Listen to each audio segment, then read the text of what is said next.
صدائے حق جو چینل ہے وہ ہے صدام میڈیا، حفاظت قوم ملت کی کرے صدام میڈیا۔ الحمدللہ رب العالمین والصلاة والسلام على سید المرسلین وعلى آلہ واصحابہ اجمعین، اما بعد فقد قال اللہ تعالی فی القرآن المجید والفرقان الحمید واعتصموا بحبل اللہ جميعا ولا تفرقوا، وقال النبی صلی اللہ علیہ وسلم يعرض أعمال الناس في كل جمعة مرتين يوم الاثنين ويوم الخميس فيغفر لكل عبد مؤمنا إلا عبدا بينه وبين أخيه شحناء۔ حضرات گرامی، میں آپ جیسے عظیم المرتبت اشخاص کے روبرو آپ سے انتشار کے خسارہ کے تحت لب کشائی کر رہا ہوں، اس توقع و امید کے ساتھ کہ آپ حضرات میری باتوں کو بغور سماعت فرمائیں۔ اگرچہ یہ موضوع آج ہمارے معاشرے میں ایک غیر معمولی حیثیت رکھتا ہے، بہرکیف اللہ رب العزت سے دعا کرے کہ اللہ تعالیٰ مجھے حق کہنے اور حق سمجھنے کی توفیق عطا کرے۔ محترم حضرات، جب ہم آج اس دنیا پر اپنی طائرانہ نظر ڈالتے ہیں تو ہمیں کہیں ظلم تشدد کا بازار گرم ہوتا نظر آتا ہے، تو کہیں کسی کا گھناؤنا مذاق اڑتا نظر آتا ہے، تو کوئی کہیں پر کسی کے پاکیزہ خصائل کو داغدار کرتا نظر آتا ہے۔ آخر ان تمام جرائم کا اصولی پہلو کیا ہے؟ تو آپ کو جواب ملے گا آپسی انتشار اور تفرقہ بازی، جو انسان کو کامیابی و کامرانی کے منہ سے واپس کر کے ناکامی کے تاریک گار میں ڈھکیل دیتا ہے، اور یہ ایسا سم قاتل ہے جو انسان کو ایک دوسرے کے موت کے گھاٹ اتار دینے پر مجبور کر دیتا ہے۔ لہٰذا ہم مسلمانوں کو آپسی تفرقہ بازی سے حتی الامکان تحرز کیا جائے، کیونکہ آپسی تشاجر اور حسد کو حدیث کے نظریے میں سب سے قبیح عمل بتایا گیا ہے۔ مسلمانوں، خدا کی قسم یاد رکھو،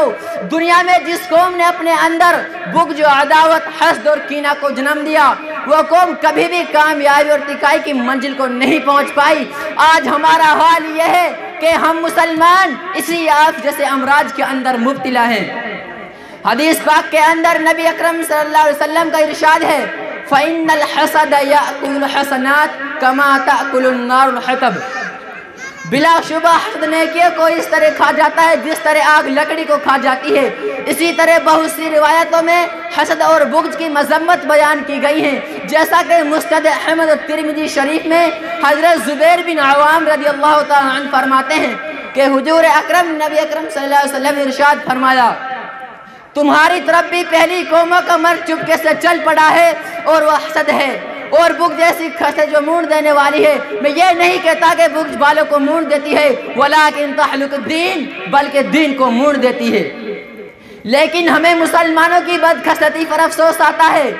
کل یہی مسلمان آپسی اتحاد اتفاق کے بندھنوں سے منظم ہو کر گروہ سے معارک کی آرائی کے لیے ہمہ وقت شمشیر برہنہ لے کر چاق و چوبند رہتا تھا، لیکن آج یہی مسلمان حسد اور ناچاکی جیسے سم قاتل کا شکار ہو کر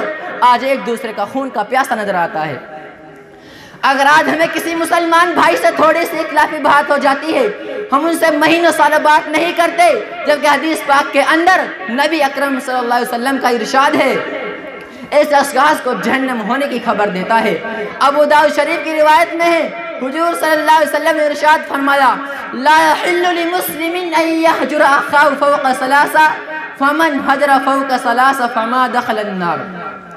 کہ جائز نہیں ہے کسی مسلمان کے لیے یہ کہ وہ الگ رہے اپنے مسلمان بھائی سے 3 دن سے زیادہ، پس جو شخص 3 دن سے زیادہ الگ رہا اور اسی حال میں مر گیا تو اس کا ٹھکانہ جہنم ہوگا۔ محترم حضرات، آج ہم حسد کی بنا پر جہنم کی آگ جھلسنا پسند کرتے ہیں، مگر ہمیں توفیق نہیں ہوتی کہ ہم خود ہی چھوٹا بن کر اپنے روٹھے بھائی سے پہلے سلام و کلام جاری کر دیں تاکہ آپسی کینہ ختم ہو جائے اور تکبر سے محفوظ ہو جائیں۔ جیسا کہ بیہقی شریف کی روایت میں ہے، البادی بالسلام بریء من الکبر، سلام میں پہل کرنے والا تکبر سے بری رہتا ہے۔ اور آگے چلیں، آج ہمارے معاشرے میں معاملہ اس کے برعکس ہیں،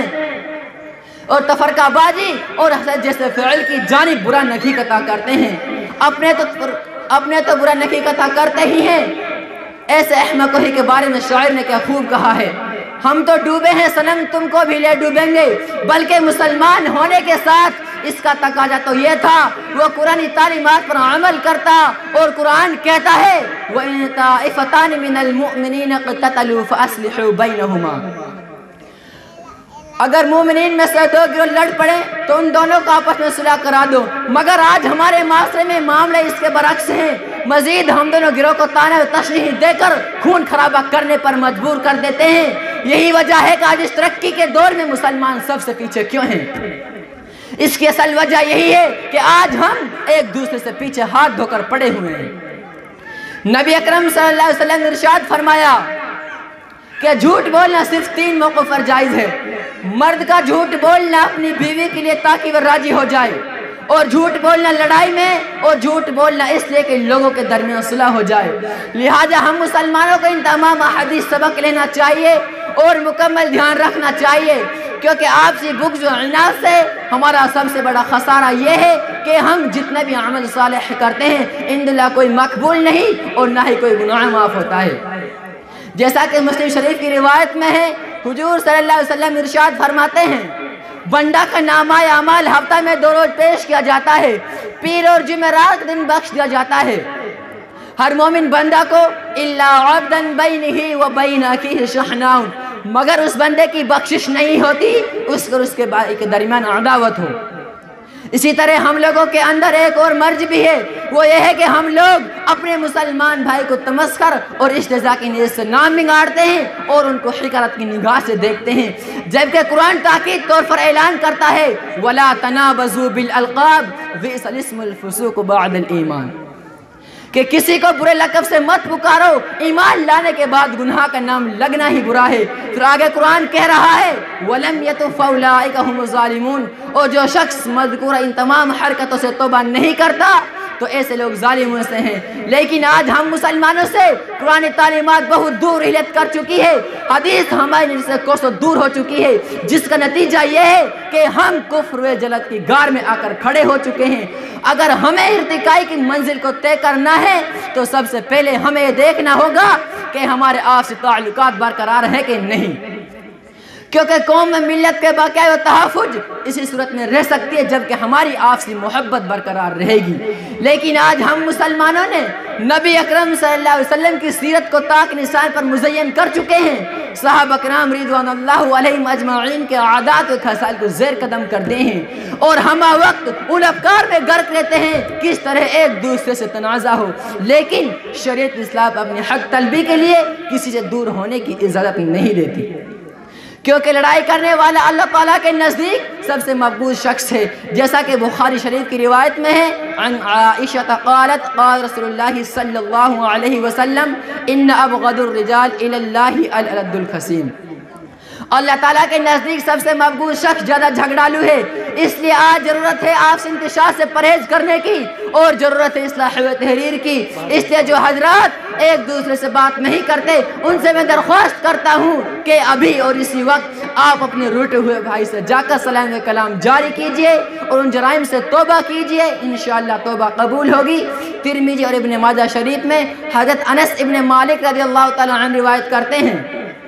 کل بنی آدم خطاء وخیر الخطائین التوابون، ہر بنی آدم خطا کرنے والے ہیں اور بہترین خطا کرنے والے زیادہ توبہ کرنے والے ہیں۔ انہی چند باتوں پر میں اپنی تقریر کو ختم کرتا ہوں۔ دعا کیجئے کہ اللہ تعالی ہم لوگوں کو آپسی اختلافات و جملہ خرافات سے محفوظ رکھے اور آپس میں اخوت و محبت کو عام بخشے۔ وما علینا الا البلاغ۔